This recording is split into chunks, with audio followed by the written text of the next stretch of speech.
Right now I'm going to just read a quote from Edward Mendell House and what he had to say in a private meeting with Woodrow Wilson, president between 1913 and 1921, from the private papers of Woodrow Wilson. Quote, "Very soon, every American will be required to register their biological property in a national system designed to keep track of the people, and that will operate under the ancient system of pledging.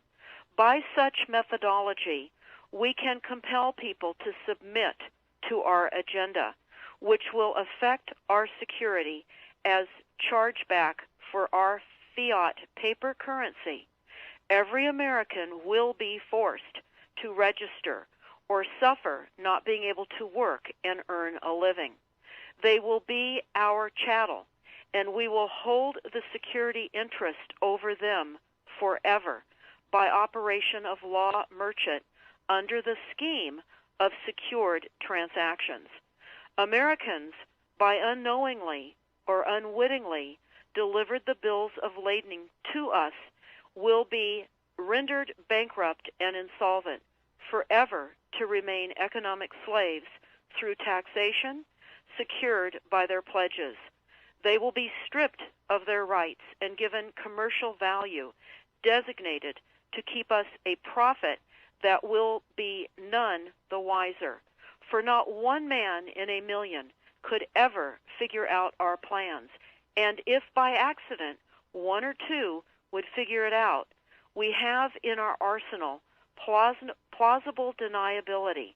After all, this is the only logical way to fund government, by floating liens and debt to the registrants in the form of benefits and pledges. This will inevitably reap us huge profits beyond our wildest of expectations and leave every American a contributor to this fraud, which we will call social insurance. Without realizing it, every American will insure us for any loss we may incur, and in this manner, every American will unknowingly be our servant, however begrudgingly. The people will become helpless without any hope for their redemption, and we will employ the high office of the President as our dummy corporation to foment this plot against America.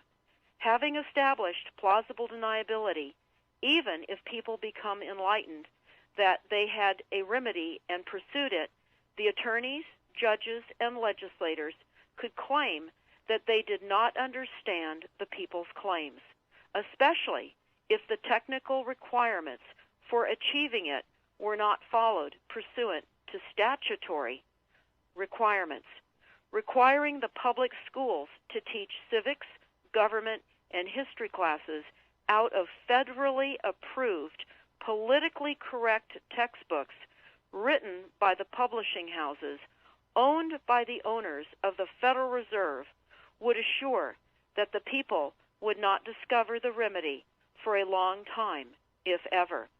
I would recommend that everyone read Fruit from a Poisonous Tree by Melvin Stamper, M-E-L-V-I-N, Stamper, S-T-A-M-P-E-R. That is Fruit from a Poisonous Tree. This is out of Chapter 2 of Fruit from a Poisonous Tree.